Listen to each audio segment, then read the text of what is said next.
भैरवपुर नाम का एक छोटा सा गांव था। न वहां इंटरनेट था, न कोई शहरी शोर।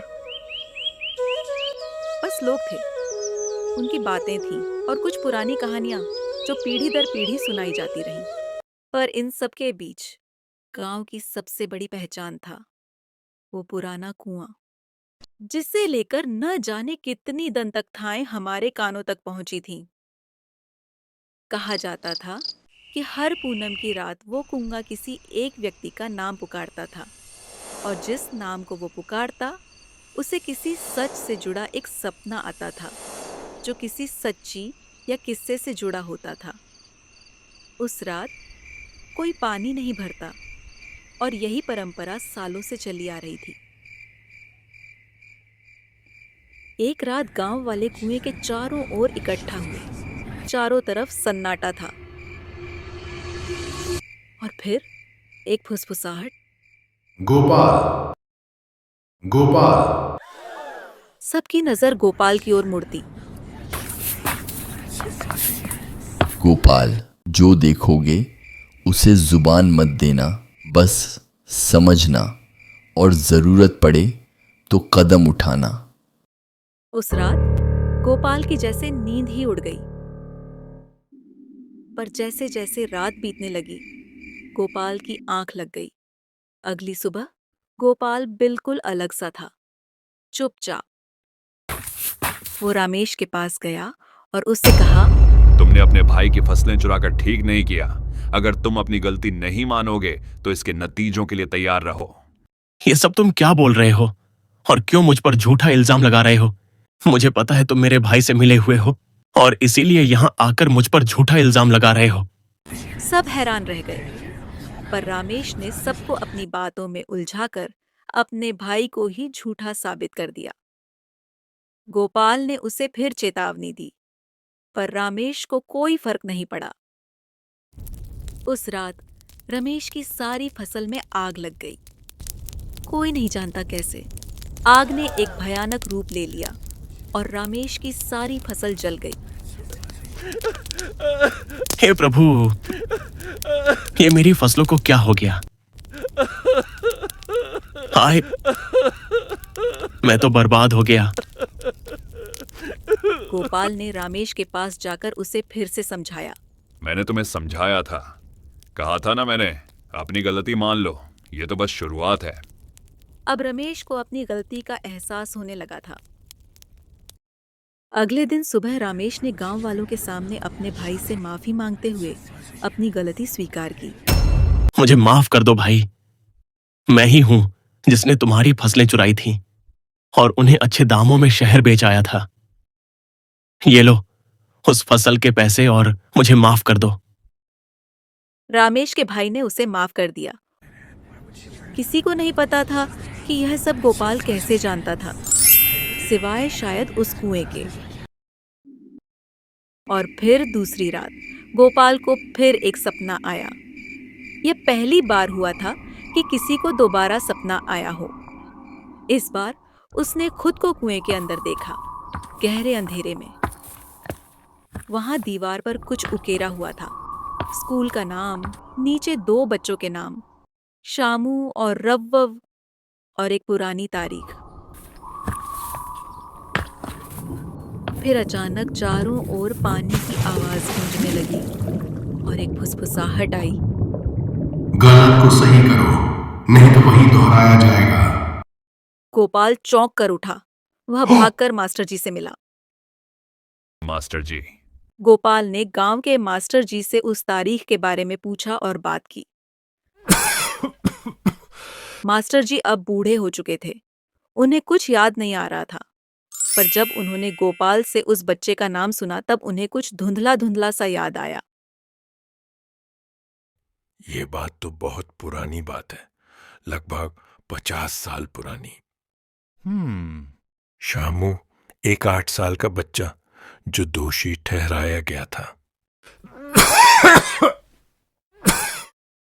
उसने मेरे बटुए से पैसे चुराए थे, पर वह अपनी गलती मान नहीं रहा था। बस यही कहता था, चोरी मैंने नहीं की है, उसे सबके सामने बहुत डांटा गया, मार भी पड़ी। उसके माँ पिताजी को भी बुलाया गया, पर उसने अपनी गलती स्वीकार नहीं की। कुछ दिन बाद खबर आई कि एक रात श्यामू को कुएं के पास जाते देखा गया।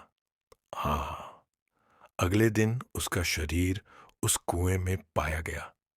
हाँ, बस उस दिन के बाद से कुएं से हर पूर्णिमा की रात को किसी के नाम पुकारने की आवाजें आने लगीं। क्यों? क्या हुआ गोपाल? तुम मुझसे इतनी पुरानी बात क्यों पूछ रहे हो? और तुम इस बारे में कैसे जानते हो? मास्टर जी, मैं आपसे बाद में मिलूंगा। शायद वह बच्चा शामू चोर नहीं था। नमस्ते।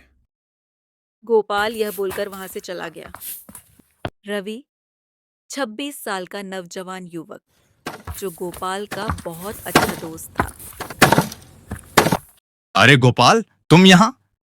रवि, मुझे तुमसे एक बात कहनी थी। पता नहीं क्यों, लेकिन मुझे लगता है अगला सपना तुझे आएगा रवि, और शायद तू ही उसे पूरा करेगा। क्योंकि वहां शामू के साथ एक और नाम था। यह तुम क्या कह रहे हो? मुझे कुछ समझ नहीं आ रहा। कहीं तुम उस नाम पुकारने वाले कुएं के बारे में तो नहीं कह रहे? और मैं करूंगा क्या? और तुम ऐसा क्यों बोल रहे हो कि अगला सपना मुझे आएगा? बस सुन, समझ और सही समय पर कदम उठाना। वक्त बीतता गया और फिर आई पूनम की रात, जिसका रवि को बेसब्री से इंतजार था। गोपाल ने ठीक कहा था। उस रात कुएं ने रवि ही नाम पुकारा। रवि, रवि। रवि का गला सूख गया, शरीर कांपने लगा। बचपन से सुना था, नाम आए तो पीछे मत हटना। अब मेरी बारी है। उस रात सपने में रवि कुएं के पास खड़ा था और कुएं के पास बैठा था एक छोटा बच्चा रोता हुआ। फिर कुएं से आवाज आई, गलती तेरी थी, उस बच्चे ने कुछ नहीं किया था। सपना और गहरा हो गया। रवि गांव के पुराने स्कूल में था, जो अब टूटा पड़ा था। हर तरफ वीरानी थी। एक हवा चल रही थी, जैसे पुरानी यादें गुनगुना रही हों। एक पुरानी कक्षा। रवि को सब याद आया।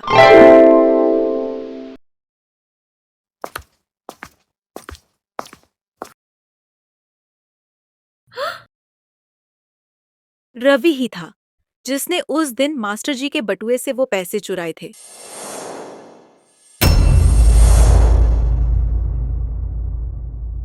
और जब मास्टर जी को पता चला तो उसने नजरें चुराकर इल्जाम श्यामू पर लगा दिया।